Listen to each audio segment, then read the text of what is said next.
दोस्तों इस वीडियो पे अपन डिस्कस करने वाले हैं भाभा एटॉमिक रिसर्च सेंटर पे वर्क असिस्टेंट का जो एग्ज़ाम हुआ था 2021 पे उसके ऑफिशियल पेपर के बारे पे। जी हाँ दोस्तों, आप यहाँ पे देख सकते हैं ये वर्क असिस्टेंट का ऑफिशियल पेपर है और ये एग्ज़ाम कब हुआ था, 21 फरवरी को हुआ था। तो आप यहाँ पे इसे देख सकते हैं। आपके एग्ज़ाम पे ऐसे ही पेपर आया था और आपके एग्ज़ाम जो इस बार होने वाला है ना, सेम टू सेम इसी टाइप से रहेगा कुछ। ठीक है दोस्तों आप देख सकते हैं ये वर्क असिस्टेंट का ऑफिशियल पेपर है और प्रीवियस ईयर यही क्वेश्चन पेपर प्रीलिम टेस्ट पे पूछा गया था। तो चलिए अपन यहाँ पे डिस्कस करते हैं इन सभी क्वेश्चन को। तो दोस्तों मैं आपको सबसे पहले यही बता दूं, ये आपका जो पेपर रहता है ना ऑफलाइन होता है। ठीक है, आप सभी लोग के क्वेश्चन आ रहे थे कमेंट पे, तो मैं आपको बता दूं आपका जो पेपर होता है ना किस टाइप से रहता है। ऑफलाइन आपका एग्जाम होता है, ठीक है, OMR बेस्ड रहता है। ठीक है, आपका पेपर ऑफलाइन होगा और OMR बेस्ड रहेगा। ठीक है, तो आपको मन पे एक भी डाउट नहीं रखना है, आपका पेपर ऑफलाइन रहेगा और OMR बेस्ड रहेगा।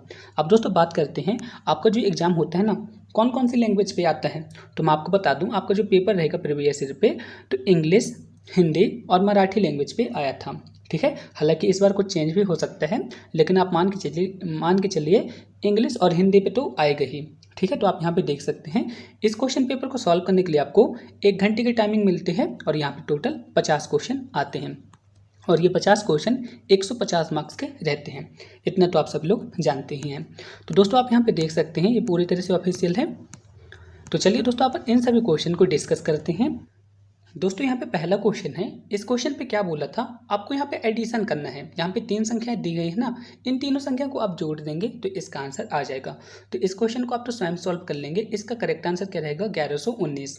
ठीक है ना, वैसे जोड़ने वाले क्वेश्चन पे आपको बताने की जरूरत नहीं, आप तो इसे कर ही लेंगे। अब नेक्स्ट क्वेश्चन है, इस क्वेश्चन पे आपको एडिशन करना है 115 प्लस 754, इसको आपको ऐड कर देना है तो बस आपका आंसर आ जाएगा। तो इसका आंसर कितना आ जाएगा दोस्तों 869। ऑप्शन नंबर डी यहाँ पे राइट आंसर है।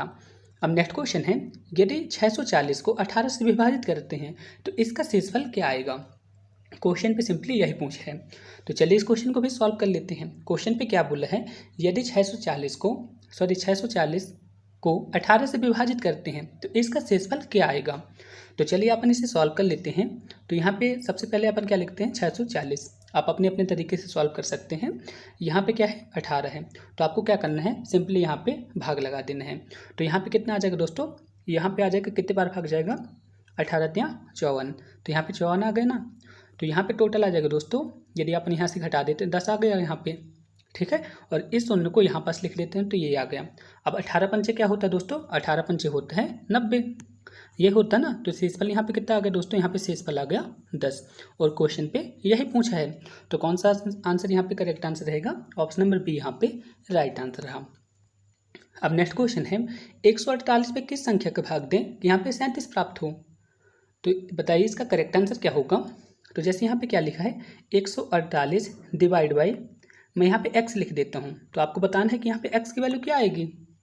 तो आपको सिंपली क्या करना पड़ेगा, x को अपन यहाँ तरफ लिख लेते हैं या फिर आप ऐसा भी कर सकते हैं 148/x बराबर 37, बस यही आएगा ना। तो आपको क्या करना है, आपको पक्षांतर कर देना x का यहाँ तरफ। ठीक है ना, तो यहाँ पे आ जाएगा दोस्तों 148/37 बराबर x। तो दोस्तों यहाँ पे x की वैल्यू आ जाएगी 4 और क्वेश्चन पे तो यही पूछा था ना। अब नेक्स्ट क्वेश्चन है, इस क्वेश्चन पे क्या बोला है, यदि आप 550 का 19 पे गुणा कर देते हैं, यही बोला है आपको 550 का 19 के साथ मल्टीप्लाई करना है तो इसका आंसर क्या आएगा। तो आप यहाँ पे मल्टीप्लाई कर दीजिए, यहाँ पे 19 पे जब गुणा करेंगे तो दोस्तों यहाँ पे 0 आ जाएगा, 19 बना 95 होता है, यहाँ पे 9 आ गया, 19 बना 95 और 9 कितना आ गया दोस्तों 104। ठीक है, ऑप्शन नंबर ए यहाँ पे राइट आंसर रहा। अब नेक्स्ट क्वेश्चन है, यहाँ पे क्या बोला है 75 × 5 × 5, तो आपको यहाँ पे इसका मल्टीप्लाई करना है। तो आप सभी लोग बताएं इसका करेक्ट आंसर क्या रहेगा, आप सभी लोग सॉल्व कीजिए, बहुत ईजी है। तो दोस्तों इसका करेक्ट आंसर रहेगा, आप अपने हिसाब से इसे सॉल्व कर सकते हैं। तो जैसे मैं यहाँ पे इसे सॉल्व करता हूँ तो यहाँ पे 25 आ गया सबसे पहले और यहाँ पे 75 आ गया। ठीक है, तो जब आप इन्हें मल्टीप्लाई कर देंगे तो आपका आंसर यहाँ पे आ जाएगा 1875। ठीक है ना, तो इस टाइप से आपको यहाँ पे सॉल्व करना पड़ेगा। अब नेक्स्ट क्वेश्चन है, इस क्वेश्चन पे क्या बोला है 41.5 माइनस 8.25। तो आपको बताना है कि इसकी वैल्यू यहाँ पे क्या रहेगी। तो आप सभी लोग बताएं इसका करेक्ट आंसर क्या होगा। तो यदि अपन 0 में से 5 को घटा देते हैं तो यहाँ पे 5 आ गया, हासिल यहाँ पे आ जाएगा। तो यदि अपन 5 से 3 को घटा देते हैं तो यहाँ पे कितना आ गया, 2 आ गया। ठीक है, अब यहाँ पे कितना आ जाएगा दोस्तों, यहाँ पे 11 है, 11 में से यदि अपन 8 घटा देते हैं तो यहाँ पे 3 आ जाएगा, हासिल यहाँ पे आ जाएगी, और यहाँ पे 4 में से 1 घट जाएगा तो 3 आ जाएगा। तो इसका आंसर रहेगा दोस्तों 33.25। ठीक है, ऑप्शन नंबर बी यहाँ पे राइट आंसर रहा। अब नेक्स्ट क्वेश्चन है, इस क्वेश्चन पे क्या बोल रहा है, बहुत ही सिंपल आया था ना। सबसे पहले आपको क्या करना पड़ेगा, 453 और 248 को ऐड करना पड़ेगा। तो आप इसे ऐड कर लेते हैं। इसके बाद यहाँ पे जो भी संख्या आएगी ना, आपको 1982 से घटा देना है। तो यहाँ पे कितना आता है, आप इसे जोड़ लेते हैं। तो यहाँ पे 11 आ गया, हासिल यहाँ पे 5 5 10, हासिल यहाँ पे तो 4 2 6 1 7, ठीक है ना, 701 आ गया, और यहाँ पे 1982 है। तो आपको क्या करना है, 1982 में से 701 को घटा देना है। तो बस क्वेश्चन पे कुछ करना थोड़ा ना था। यहाँ पे 1 आ गया, 8 आ गया, और यहाँ पे कितना आ जाएगा दोस्तों, 9 में से यदि अपन 7 को घटा देते हैं तो 2 आ जाता है, और यहाँ पे 1 आ जाएगा। तो 1281 इसका राइट आंसर था। दोस्तों अब नेक्स्ट क्वेश्चन है, इस क्वेश्चन पे आपको महत्तम समवर्तक ज्ञात करना है। तो चलिए दोस्तों अपन इस क्वेश्चन को सॉल्व करते हैं। तो दोस्तों आप यहाँ पे देख सकते हैं, यहाँ पे संख्याएं बहुत बड़ी बड़ी लिखी हुई हैं। तो जब भी इस टाइप का क्वेश्चन आता है ना, बड़ी संख्या जब लिखी रहती है तो वहाँ पे अपन भाग विधि का यूज करके महत्तम समवर्तक ज्ञात करते हैं। तो अपन भाग विधि से कैसे सॉल्व करेंगे, तो सबसे पहले अपन इस संख्या को लिखते हैं। तो यहाँ पे संख्या कितनी है, 68 78 97, यही संख्या है ना। अब आपको इसको किस संख्या से भाग देना पड़ेगा, यहाँ पे आपको 81 445 से आपको भाग देना पड़ेगा। तो यहाँ पे कितने बार में भाग जाएगा, 8 बार में भाग जाएगा। तो यहाँ पे कितना आ जाएगा दोस्तों, यहाँ पे आ जाएगा 65 15 60।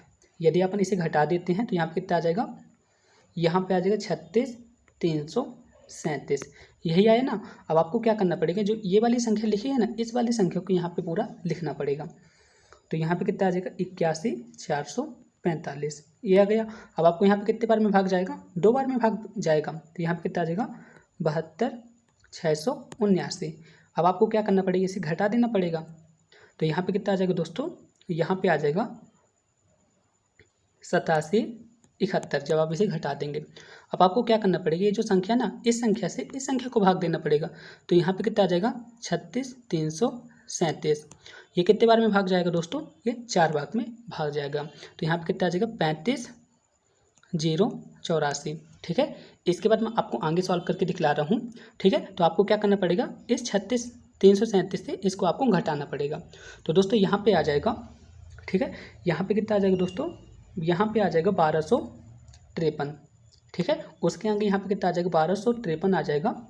इसके बाद किस संख्या को अपन भाग देना पड़ेगा, 87 71 को आपको भाग देना पड़ेगा। कितने बार में भाग जाएगा, ये टोटल 7 बार में भाग जाएगा। तो यहाँ पे कितना आ जाएगा, 87 71, और ये सब कट जाएंगे। ठीक है ना। तो आप यहाँ पे देख सकते हैं आपका मल्टीप्लाई यहाँ पे कितना रहा, आपका आंसर कितना रहा, महत्तम समवर्तक 1253 इसका करेक्ट आंसर रहा। होपफुली दोस्तों आप सभी लोग इस क्वेश्चन को अच्छी तरह समझ गए होंगे। फिर भी आपके मन में किसी तरह का डाउट है ना इस क्वेश्चन पे, तो आप मुझसे कमेंट बॉक्स में ज़रूर पूछिए, मैं आपका रिप्लाई ज़रूर दूंगा। ठीक है, आप मेरे से टेलीग्राम पे पूछ सकते हैं, इंस्टाग्राम पे पूछ सकते हैं, या फिर कमेंट बॉक्स में लिख के आप मुझसे पूछ सकते हैं। ठीक है, आपको संकोच मत करना है, आप वहाँ पर पूछ सकते हैं। दोस्तों अब नेक्स्ट क्वेश्चन है, इस क्वेश्चन में क्या बोला है, गौरव एक स्कूटर को 45,000 रुपये में खरीदते हैं। ठीक है, दुकानदार उसे 10% की छूट दी है, तो स्कूटर का अंकित मूल्य क्या होगा। आप सभी लोग बताएं इसका करेक्ट आंसर क्या होगा। तो यहाँ पे यदि अपन मान लेते हैं कि स्कूटर का अंकित मूल्य कितना है, स्कूटर का अंकित मूल्य है यहाँ पे x है। ठीक है, तो दुकानदार क्या करता है, इस x पर 10% की छूट देता है। तो यहाँ पे अपन कुछ इस टाइप से लिख सकते हैं ना, यहाँ पे x है, ठीक है, ये अंकित मूल्य है, अंकित मूल्य पर कितने % की छूट देता है, 10% की छूट देता है। तो अपन 10% को कैसे लिख सकते हैं, 10/100, और यहाँ पे तो x रहेगा ही। तो इसके बाद स्कूटर के एक्चुअल मूल्य कितना है, 45,000, क्वेश्चन पे यही दिया है ना, यहाँ पे 45,000 आ गया। अब आपको क्या करना है, इसे सॉल्व कर देना है। तो यहाँ पे 0 से 0 ये कट गया। अब दोस्तों यहाँ पे कितना आ जाएगा, आप सभी लोग बताएं। तो दोस्तों यहाँ पे आ जाएगा 9x/10, यही आएगा ना। आपको क्या करना पड़ेगा, लघुत्तम समवर्तक ले लेंगे, तो यहाँ पे 10x आ जाएगा, और यहाँ पे 1x तो रहेगा। तो यदि आप 10 में से 1x को हटा देते तो 9x आ जाएगा, और यहाँ पे 45,000। ठीक है, इतना आप सभी लोग को समझ में आ गया ना। अब आपको क्या करना पड़ेगा, 9 से आप इसे काट दीजिए, 9 1 9 और यहाँ पे कितना आ जाएगा 9 पे 9 45 और यहाँ पे 3 जीरो तो लगे ही रहेंगे। ठीक है, आप यहाँ पे x को ज्यों करते हुए लिखा रहने दीजिए। ठीक है, और 10 का अपन यहाँ पे मल्टीप्लाई कर देते हैं तो x बराबर कितना आ जाएगा दोस्तों, यदि आप 5000 पे 10 का मल्टीप्लाई कर देते हैं तो इसका आंसर आ जाता है 50,000। सिंपल था दोस्तों। अब नेक्स्ट क्वेश्चन है, इस क्वेश्चन पे क्या बोला है, यहाँ पे एक संख्या दी गई है और आपको बताना है कि इसको सरल रूप में कैसे व्यक्त कर सकते हैं। तो यहाँ पे क्या बोला है, 90 सेकंड 2 मिनट 30 सेकंड, यही बोला है ना। तो आपको क्या करना है, सेकंड से कोई छेड़खानी नहीं करना है। आप यहाँ पे देखेंगे मिनट को सब सिर्फ, तो 1 मिनट में कितने सेकंड होते हैं दोस्तों, 1 मिनट में होते हैं 60 सेकंड, ये होता ना, 1 मिनट में होते हैं 60 सेकंड। तो आपको क्या करना पड़ेगा, यहाँ पे 90 को तो ज्यों कहते हैं लिख दिए। ठीक है, अनुपात यहाँ पे 2 मिनट को अपन क्या लिख सकते हैं, 2 × 60 प्लस 30, क्वेश्चन पे तो यही दिया है ना। तो अपन यहाँ पे कितना आ जाएगा, यहाँ पे आ जाएगा 120 और यहाँ पे रहेगा 30 अनुपात 90। ठीक है, तो यहाँ पे आ जाएगा 90 अनुपात 150। ठीक है, अपन 0 से 0 काट देते हैं तो यहाँ पे कितना आ जाएगा दोस्तों, 9 अनुपात 15 और 9 अनुपात 15 को अपन क्या लिख सकते हैं दोस्तों, अपन 3 से भाग दे देते हैं तो 3 × 9 3 × 5 15, तो 3 अनुपात 5 इसका राइट आंसर है। ठीक है, अब नेक्स्ट क्वेश्चन है, 6 टी शर्टों की कीमत कितनी है, 900 रुपये है। तो आपको बताना है कि 90 टी शर्ट की कीमत कितनी होगी। तो यहाँ पे 6 टी शर्ट की कीमत कितनी है, 900 रुपये है। तो एक टी शर्ट की कीमत कितनी आ जाएगी दोस्तों, आपको क्या करना है, 900 पे 6 का भाग लगा देना है तो यहाँ पे कितना आ जाएगा 150 रुपये। तो 150 रुपये तो ये आ गया। अब आपको बताना है कि 90 टी शर्ट की कीमत कितनी होगी, तो 90 × 150, तो अपन यहाँ पे इसका मल्टीप्लाई कर देते हैं तो आपका आंसर आ जाएगा। तो 15 नंबर कितना होता है, 135 होता है। ठीक है, ऑप्शन नंबर बी यहाँ पे राइट आंसर था। अब नेक्स्ट क्वेश्चन है, एक माँ की आयु 50 वर्ष है। ठीक है, और उसके पुत्र की आयु कितनी है, 22 वर्ष है। माँ की आयु अपने पुत्र की आयु से कितने वर्षों बाद दोगुनी हो जाएगी। तो दोस्तों जब भी इस टाइप का क्वेश्चन है ना, तो आपको यहाँ पे क्वेश्चन ऑप्शन का सहारा लेना पड़ेगा। ठीक है, तो अपन इसे सॉल्व करते हैं। जैसे कि यहाँ पे माँ की आयु कितनी है दोस्तों, यहाँ पे माँ की आयु है 50 वर्ष और पुत्र की आयु कितनी है दोस्तों, यहाँ पे 22 वर्ष है। तो कितने वर्षों बाद माँ की आयु पुत्र की आयु से दुगनी हो जाएगी। ठीक है, तो यहाँ पे यदि आप ट्रिक का यूज करेंगे ना तो बहुत ही सिंपल पड़ेगा। तो यदि आप यहाँ पे क्या करते हैं, यहाँ पे 6 जोड़ देते हैं, दोनों पे 6 को जोड़ देते हैं तो यहाँ पे कितना आ जाएगा, 56 आ गया दोस्तों। यहाँ पे आ जाएगा 56, मैं यहाँ पे 56 लिख देता हूँ माँ की आयु, और यहाँ पे पुत्र की आयु कितनी आ जाएगी 28। तो आप यहाँ पे देख सकते हैं माँ की आयु पुत्र की आयु से दुगनी है। पुत्र की आयु यहाँ पे कितनी है 28 है और माता की आयु कितनी है 56 है। ठीक है, तो आप यहाँ पे देख सकते हैं, यहाँ पे आपको क्या करना पड़ेगा, 6 वर्षों बाद माँ की आयु पुत्र की आयु से दुगनी हो जाएगी। तो ऑप्शन नंबर सी यहाँ पे राइट आंसर रहा। दोस्तों अब नेक्स्ट क्वेश्चन है, इस क्वेश्चन पे आपको क्या करना है, यहाँ पे एक सीरीज दी गई है, इस सीरीज पे आपको बताना है कि कौन सी सीरीज गलत है। तो आप यहाँ पे देख सकते हैं इसका करेक्ट आंसर क्या होगा। तो यदि आप पहला, तीसरा और चौथा देखेंगे तो इस पे क्या है दोस्तों, 4 6 जी भी इस टाइप से है। ठीक है, सेम सेम अंक लिखे हैं यहाँ पे, लेकिन दोस्तों यहाँ पे यदि आप देखेंगे तो यहाँ पे क्या है 4 9 6 9 है और बाकी में क्या है 4 6 9 6 है, इस टाइप से है। तो यहाँ पे आपको जो अलग है ना उसको चुनना था। तो ऑप्शन नंबर बी यहाँ पे राइट आंसर है। इसी तरह से क्वेश्चन नंबर 15 पे भी इसी तरह से क्वेश्चन बोला है। तो आप यहाँ पे देखेंगे option number 1, option number 2, option number 3, ये तीनों तो एक जैसे हैं, लेकिन ऑप्शन नंबर 4 पे क्या कर दिया है, थोड़ा सा चेंजेस कर दिया है, इसी की वजह से ये गलत रहेगा। ठीक है, जैसे यहाँ पे आप देख सकते हैं, यहाँ पे 69 लिखा, यहाँ पे भी 69 लिखा, यहाँ पे 69 लिखा, लेकिन ये वाले ऑप्शन पे ऑप्शन नंबर 4 पे 99 लिख दिया है, यानी कि 69 की जगह 99 कर दिया है। इसकी वजह से ऑप्शन नंबर डी यहाँ पे राइट आंसर रहा। ठीक है, अब नेक्स्ट क्वेश्चन है, आपको बताना है कि ये जो सीरीज है ना, इस सीरीज पे लुप्त संख्या कितनी होगी, यानी कि जो यहाँ पे संख्या नहीं है ना तो इसकी वैल्यू कितनी होगी। तो दोस्तों चलिए अपन इसे सॉल्व कर लेते हैं। तो यहाँ पे क्या बोला है, यदि आप 110 से 11 को घटा देते हैं तो यहाँ पे कितना आ जाता है 99 आ जाता है। अब आपको क्या करना है, 99 में से किसको घटा देना है, -13 को घटा देना है तो 86 आ जाएगा। अब आपको क्या करना पड़ेगा, इस 86 में से कितना घटाना पड़ेगा, 15 को घटाना पड़ेगा।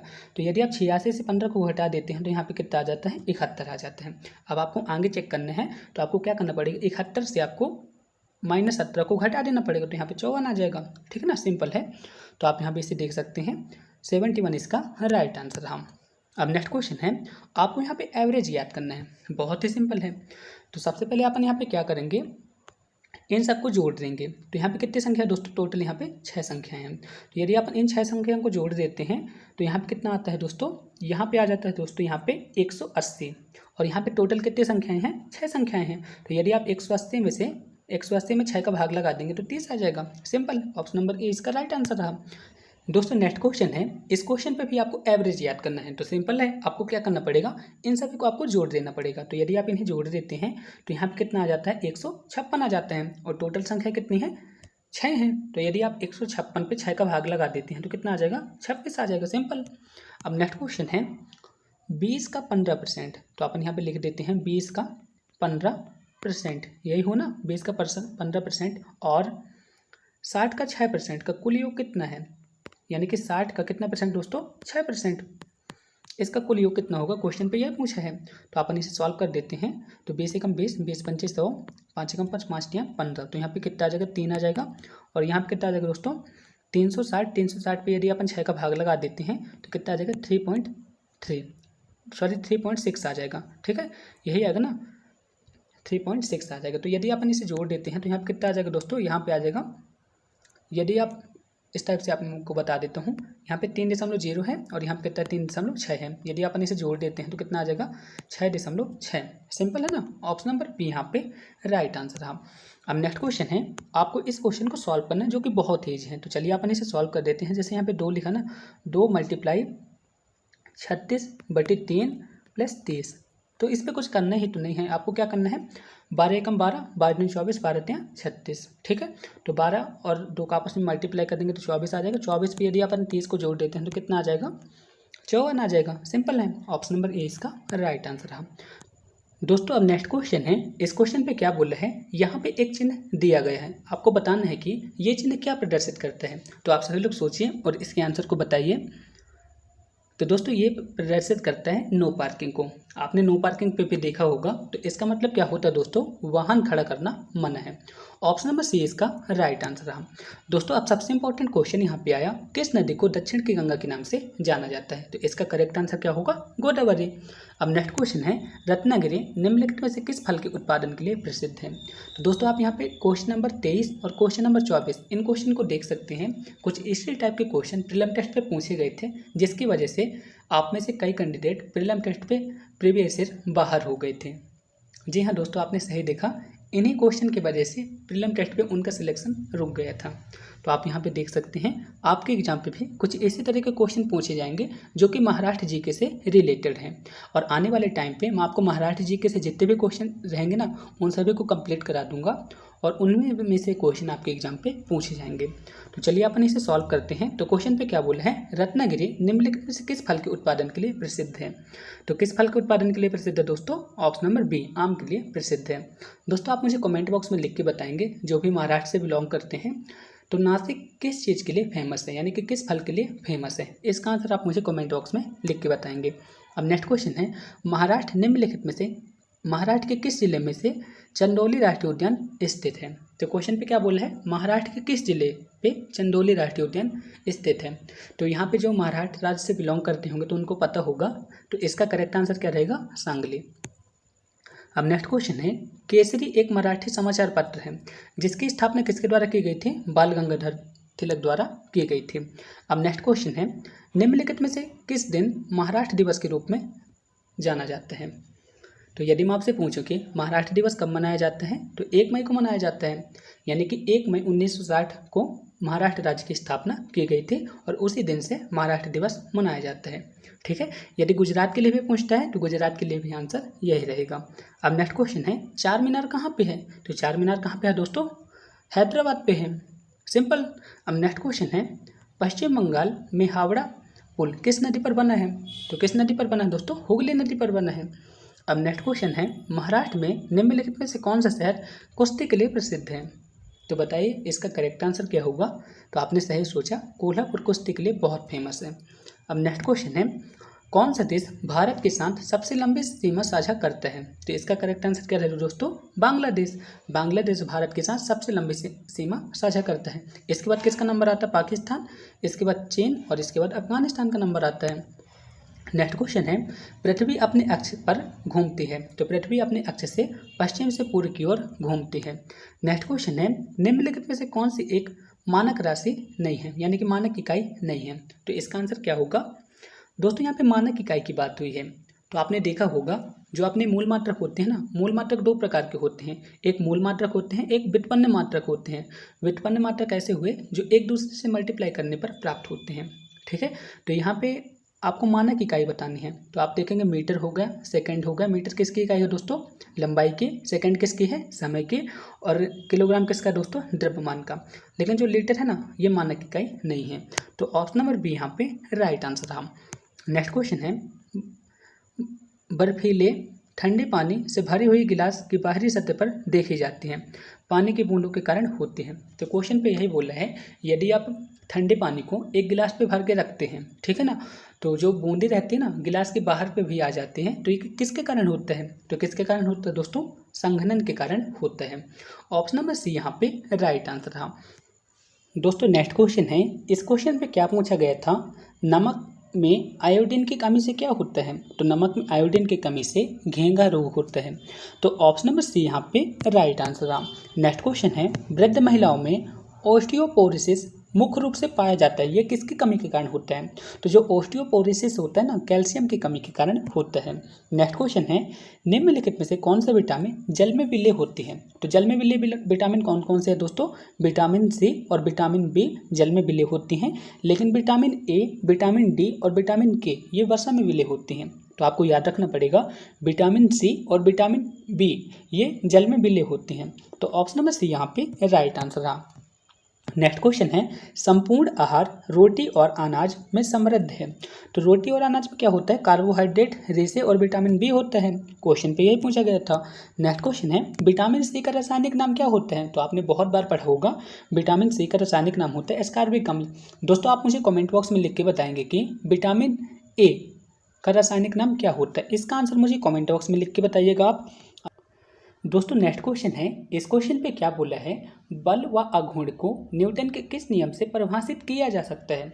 तो बल व आघूर्ण को न्यूटन के प्रथम नियम से परिभाषित किया जा सकता है। तो ऑप्शन नंबर ए यहाँ पे करेक्ट आंसर था। नेक्स्ट क्वेश्चन है, क्रिकेट गेंद को पकड़ना किस सिद्धांत पर कार्य करता है? तो आपने क्रिकेट खेलते समय देखा होगा, जो कैच लेते हैं ना, तो अपने हाथ पीछे कर लेते हैं। तो किस सिद्धांत पर आधारित है दोस्तों? ये रेखीय संवेग पर आधारित है। ऑप्शन नंबर सी यहाँ पे राइट आंसर रहा। नेक्स्ट क्वेश्चन है, निम्नलिखित में से कौन सी सामग्री इंसुलेटर नहीं है? तो दोस्तों इंसुलेटर अपन किसे कहते हैं? जिससे विद्युत का प्रवाह नहीं हो सकता है। तो आप देख सकते हैं, प्लास्टिक, लकड़ी और कांच, इनमें से विद्युत का प्रवाह नहीं होगा, लेकिन तांबे से हो जाएगा ना, तो तांबा इंसुलेटर नहीं है। नेक्स्ट क्वेश्चन है, निम्नलिखित में से गैस के रिसाव का पता किसके द्वारा आसानी से किया जा सकता है? तो आपके घर पे जो एलपीजी गैस सिलेंडर रहता है ना, उस पर कौन सी गैस मिला देते हैं जिससे आप पता कर पाते हैं कि गैस लीकेज तो नहीं हो पा रही? तो कौन सी गैस में मिला देते हैं दोस्तों? एथिल मार्केप्टन मिला देते हैं, जिससे एक असहनीय गंध आती है, जिससे आपको पता चल जाता है कि आपका सिलेंडर लीकेज हो रहा है। तो ऑप्शन नंबर डी यहाँ पे राइट आंसर था। नेक्स्ट क्वेश्चन है, मानव आँख वस्तु का चित्र कहाँ पर बनता है? तो मानव आँख जो होती है ना, वहाँ पे वस्तु का चित्र कहाँ पे बनता है? रेटिना पर बनता है। तो ऑप्शन नंबर डी यहाँ पे राइट आंसर रहा। नेक्स्ट क्वेश्चन है, जैव गैस का मुख्य संगठक क्या होता है? तो जब जो जैव गैस होती हैं, यानी कि बायोगैस होती हैं, तो बायोगैस में मुख्य रूप से क्या होता है? मीथेन गैस होती है। नेक्स्ट क्वेश्चन है, जीवाश्म ईंधन में संग्रहित ऊर्जा का अंतिम स्रोत क्या होता है दोस्तों? जो जीवाश्म ईंधन होता है ना, उसमें जो संग्रहित ऊर्जा होती है, उसका अंतिम स्रोत होता है दोस्तों सूर्य। ऑप्शन नंबर सी यहाँ पे करेक्ट आंसर है। नेक्स्ट क्वेश्चन है, क्वेश्चन नंबर 46 यहाँ पे, निम्नलिखित में से कौन सी एक खरीफ की फसल नहीं है? तो खरीफ की फसल कौन सी नहीं है दोस्तों? यहाँ पे सरसों। सरसों जो है तो किसकी फसल है दोस्तों? आप मुझे कमेंट बॉक्स में लिख के बताइएगा, ठीक है, किसकी फसल है आप मुझे कमेंट बॉक्स में लिख के बताइएगा। यहाँ पे मक्का, उड़द और कपास ये खरीफ की फसल हैं, ठीक है। अब नेक्स्ट क्वेश्चन है, हरित क्रांति में शामिल था। तो हरित क्रांति में क्या शामिल है दोस्तों? तो आप यहाँ पे देख सकते हैं, हरित क्रांति में फसल की विविधता में सुधार, ये भी हरित क्रांति में शामिल था। खाद का अधिक उपयोग, सिंचाई का विस्तार, यानी कि ये सभी हरित क्रांति में शामिल हैं। नेक्स्ट क्वेश्चन है, ध्वनि की चाल सबसे अधिक किस में होती है? तो स्टील में सर्वाधिक होती है। नेक्स्ट क्वेश्चन है, किस गैस का यूज किया जाता? मैं इसको सिंपल वे पे आपको समझा देता हूँ। तो क्वेश्चन पे क्या बोल रहे हैं, आप जो बाजार पे जो पॉलीथीन पे सामान वगैरह आता है ना, चिप्स वगैरह आपने देखा होगा, तो उस पर किस गैस का यूज किया जाता है? क्वेश्चन पे यही बोल रहे हैं, ठीक है ना। तो आप जो चिप्स वगैरह खाते हैं, कुरकुरे वगैरह खाते हैं, तो उसमें किस गैस का यूज किया जाता है? तो किस गैस का यूज किया जाता है दोस्तों? नाइट्रोजन गैस का उपयोग किया जाता है, यानी कि N2। नेक्स्ट क्वेश्चन है, स्वच्छ पेयजल की पूर्ति। तो इस क्वेश्चन पे क्या बोल मैं आपको समझा देता हूँ। क्वेश्चन नंबर 50 पे बोल रहे हैं, यदि आप स्वच्छ पेयजल की पूर्ति करते हैं, ठीक है, तो कौन से रोग कम होंगे? ठीक है ना, क्वेश्चन पे यही बोला है, यदि आप स्वच्छ जल पीते हैं ना, तो आपको कौन से कम रोग होंगे? तो जल जनित रोग कम होंगे। क्वेश्चन पे यही बोला है, आप वहाँ पे पढ़ लीजिए, काफ़ी घुमा फिरा के क्वेश्चन पूछा था ना, हिंदी बहुत ही खतरनाक यहाँ पे लिखा है। तो क्वेश्चन पे क्या बोला है, स्वच्छ पेयजल की आपूर्ति की संभावना को कम करते हैं, यानी कि आप स्वच्छ पेयजल की आपूर्ति करते हैं तो कौन सी बीमारी कम होंगे? जल जनित रोग कम होंगे। क्वेश्चन पे यही पूछा था, होपफुली आप सभी लोग समझ गए होंगे। तो दोस्तों इस वीडियो पे मैंने वर्क असिस्टेंट का जो प्रीवियस ईयर क्वेश्चन पेपर आया था मैं उसको अच्छी तरह समझा दिया हूँ। फिर भी आपको मन पे इन क्वेश्चन को लेकर किसी भी तरह का डाउट है तो आप मुझसे कमेंट बॉक्स में पूछ सकते हैं, मैं आपका रिप्लाई जरूर दूंगा, ठीक है दोस्तों। और यदि आपको इसका PDF प्राप्त करना है तो आप टेलीग्राम पर जाके इसका PDF प्राप्त कर सकते हैं। और मेरे टेलीग्राम ग्रुप का नाम क्या है दोस्तों? मेरे टेलीग्राम ग्रुप का नाम है एग्जामरेज। आपको सिंपली टेलीग्राम पे जाना है, एग्जामरेज आप लिख के सर्च करेंगे, वहाँ पे मेरा चैनल आ जाएगा, आप वहाँ पे जाके ऐड हो जाइए और वहाँ पे आपको इसके PDF मिल जाएगी, ठीक है दोस्तों। यदि आपको यह वीडियो पसंद आई है तो प्लीज़ चैनल को सब्सक्राइब कर दीजिए और अपने दोस्तों में भी शेयर कर दीजिए। तो फिर मिलते हैं नेक्स्ट वीडियो पे, तब तक के लिए जय हिंद, जय भारत।